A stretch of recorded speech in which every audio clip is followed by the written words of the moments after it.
भी इनको फौरी तौर पे आईसीयू में शिफ्ट करना होगा। मगर डॉक्टर साहब ये तो ठीक हो रही थी, क्या हो रहा है इन्हें? कुछ नहीं कहा जा सकता, लेकिन अभी फिलहाल दुआ करें आप। डॉक्टर साहब ये ठीक तो हो जाएंगे ना प्लीज?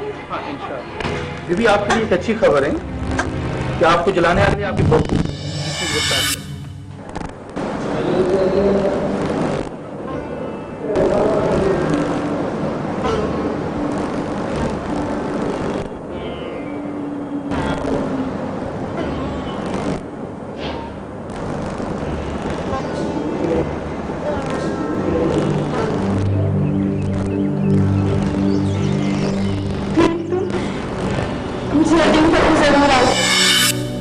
तुमसे हरगिज़ मिलने नहीं आया।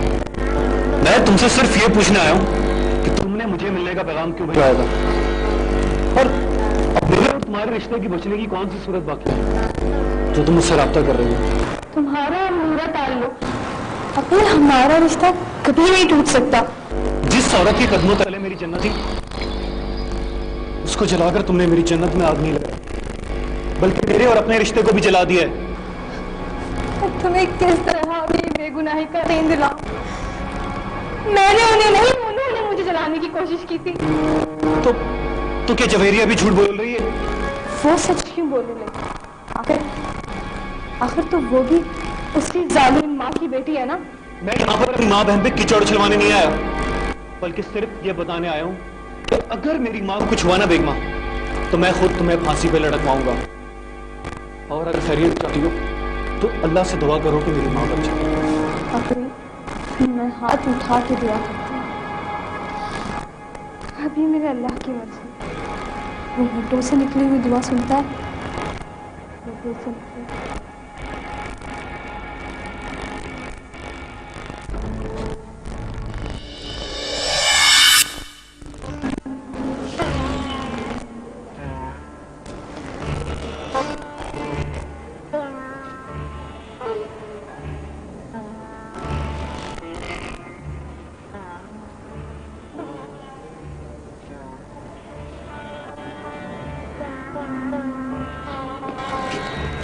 डॉक्टर साहब, मेरी तबीयत कैसी है?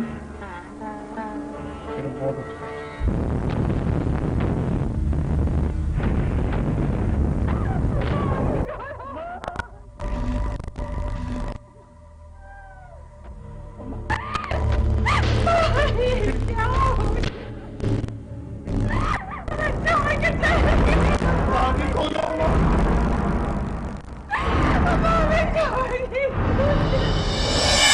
सास और बहू अगर देखा जाए तो माँ और बेटी के ही दूसरे नाम, लेकिन ये दोनों ही रिश्ते तुम जैसी बहुओं और असली जैसी सासों की वजह से बदनाम है। कितने दिन जुल्म करती वो तुम पे? बोलो, कितने दिन जुल्म करती वो तुम पे? 6 महीने, साल, 2 साल, 5 साल?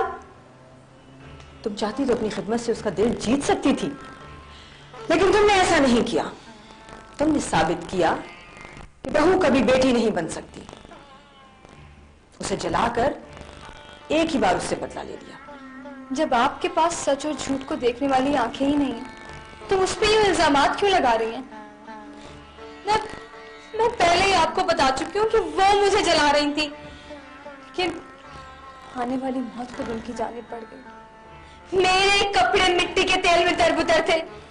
अगर चंद सेकंड मम्मा और ना आते ना, तो आज मेरी जगह आप मेरी सास को लान तान कर रही होती। अगर आप खुदा पर यकीन रखती हैं, तो मैं उससे खुदा की कसम खाकर कहती हूँ, मैंने नहीं जलाया। लेकिन दुनिया को कैसे यकीन दिलाओगी बेवकूफ औरत? क्योंकि असगरी मर चुकी है और तुम पे 302 का केस बन चुका है। अब अगर बचना चाहती हो तो अपने लिए किसी अच्छे वकील का बंदोबस्त करो, वरना 1-2 दिन में तुम्हें जेल भेज दिया जाएगा। जैसे चलो।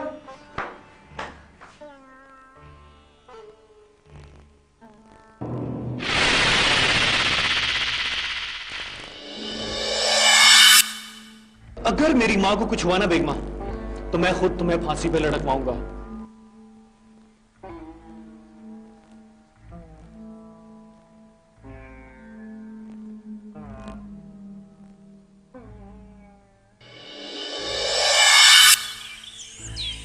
Oh.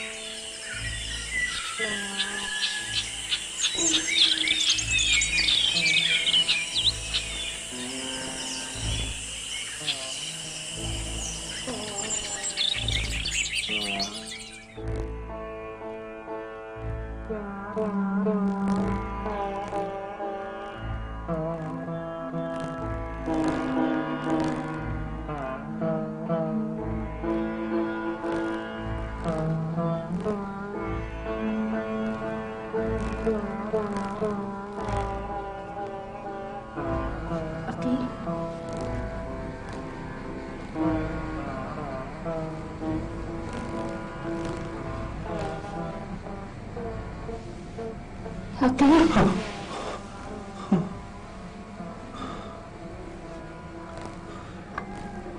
चाय पी लो। जी नहीं चाह रहा।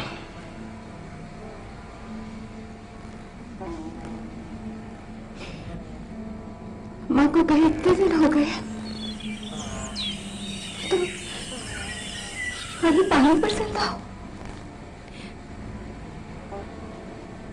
तुम्हें सब्र क्यों नहीं आ रहा?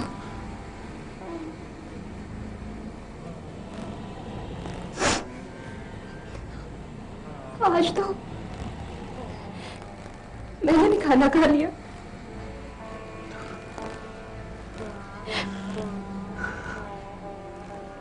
कुछ खा लो, भाई हो ना।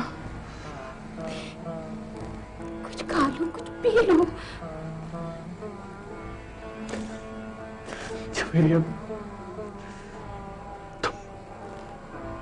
तुम घर से जाओ,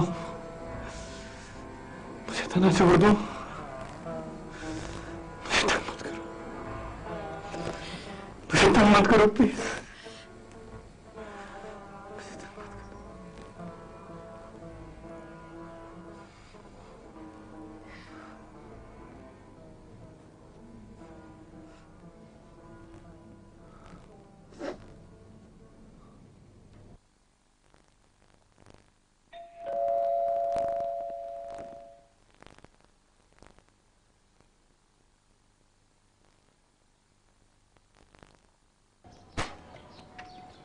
अबे कौन है? वो मैं। क्या बात है? मामा दो खबरें लाया हूँ और बहुत बुरी खबरें। अबे ऐसी मनहूस शक्ल से मुझे किसी अच्छी खबर की उम्मीद कब है? बोल क्या खबर है? छोड़ मजाक को मामा। एक तो असगरी चल बसी। चल खास कम जहाँ पाक। और दूसरी खबर तो इससे भी बहुत बुरी है। क्या? वो कि बेगमा को जेल भेजा जा रहा है, वो भी 302 के केस में। अब बेगमा को छुड़ाने के लिए लंबा माल पानी खर्च करना पड़ेगा। आखिर 302 का केस है, जमानत भी बहुत मुश्किल से होगी। चल, मेरे क्या दिमाग में फोड़ा निकला है कि मैं लंबा माल पानी खर्च करूंगा बेगमा को छुड़ाने के लिए? जाए मामा, आखिर भांजी है आपकी? अबे ऐसी 50 भांजियां लाके खड़ी कर दूंगा। तू समझता क्या है मम्मा को? अबे पागल हो गया।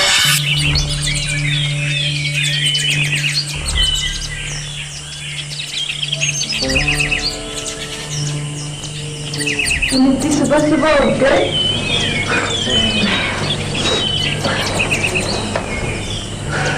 यहाँ पर सोए कौन?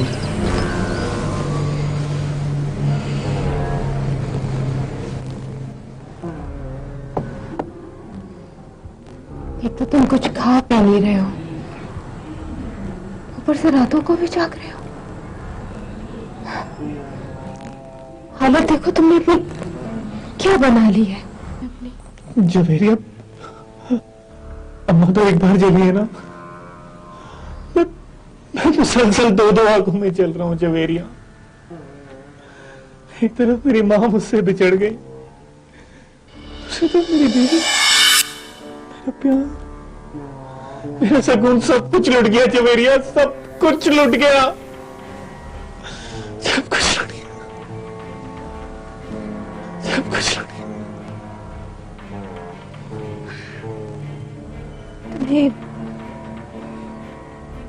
तुम्हें बेगमा से बहुत प्यार था क्या?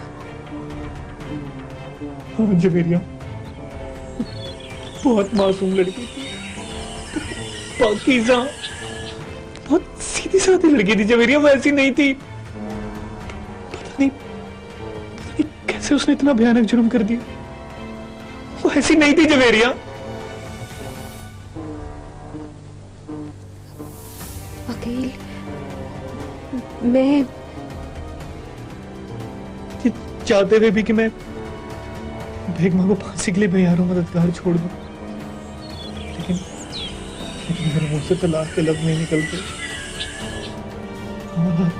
बेगमा का चेहरा बार बार मेरी निगाहों के सामने घूम रहा। उसका मेरे सिवा दुनिया में कोई है भी तो नहीं। मैं पूरी कोशिश कर रहा हूँ कि बेगमा की तरफ से अपने दिल पे पत्थर रख लूं। मुझे जब भी इस पर रहम आता है हमारे चलावा वजूद अम्मा की नाज को याद कर लेता हूँ। याद कर करके मैं बेगमा की तरफ से सफाग हो जाऊंगा, मैं ठीक हो जाऊंगा, संभल जाऊंगा मैं। बस करो, मैं इससे और ज्यादा नहीं बर्दाश्त कर सकती। मुझसे ये तुम्हारी दीवानों जैसी हालत देख के भी नहीं जाती है कि अब भी अगर मैंने तुम्हें ना बताया तो मेरा ज़मीर मुझे माफ नहीं करेगा। हकीकत और सच्चाई बतानी पड़ेगी। सच हकीकत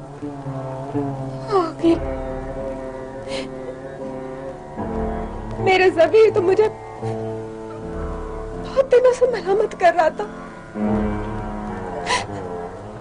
अगर मैं अम्मा की वजह से खामोश थी और उनकी मौत के बाद मैं सोच रही थी कि उनकी मौत के बाद उनकी इज्जत रख लो, उनकी इज्जत रख लो। तुम कहना क्या चाह रही हो जवेरिया? खुल के बात करो। ओके बेगमा, बेगमा, बेगमा बेकसूर है। क्या?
मुझे अफसोस है बेगमा, ये जानते हुए भी कि तुम गुनाहगार नहीं हो और तुम्हें सजा मिल रही है,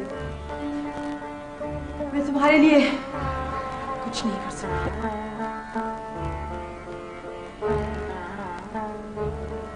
मजिस्ट्रेट के ऑर्डर्स आ चुके हैं और तुम्हें अभी जेल के लिए रवाना होना है। फिर भी मैं कोशिश करूंगी कि इंसानी हकूक की किसी तंजीम से राब्ता करके तुम्हारे लिए किसी अच्छे वकील का बंदोबस्त कर सकूं। ले जाए इसे। चलो।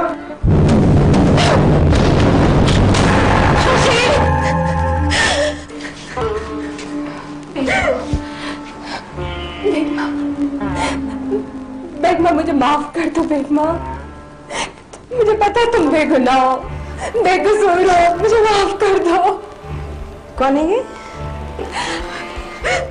इंस्पेक्टर साहब, मैं इसकी नंद हूँ। मैं ये बयान देने के लिए आई हूँ कि ये बेगुनाह है। इसका कोई कसूर नहीं है इंस्पेक्टर साहब, इसका कोई कसूर नहीं है। अल्लाह बख्शे, मेरी अम्मा वो इसको बहुत नापसंद करती थी जी। ये कुछ भी करती थी इसके पीछे पड़ी रहती थी। वो इसको चलाने की कोशिश कर रही थी, उन्होंने पकड़ा था जी से, वो इसको घसीट के लेके गई थी और वो इसको चला रही थी कि इतने में वो लोग आ गए, उन्होंने आज ही मेरी माँ को पकड़ के जला दिया। उन्होंने जलाया, इसका कोई कसूर नहीं है। ममा को तो हम ढूंढ ही लेंगे, लेकिन मुझे खुशी है कि एक बेगुनाह सजा पाने से बच गया और एक घर उजड़ते उजड़ते बच गया। और ये सब तुम्हारे सच बोलने की वजह से हुआ। नसरीन, कागजी कार्रवाई मुकम्मल करें और उसके बाद आप बेगमा को ले जा सकें।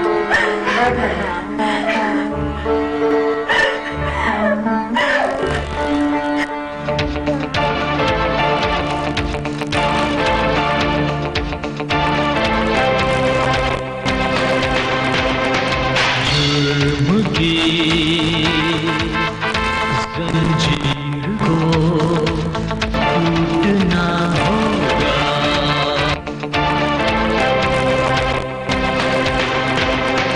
जुर्म की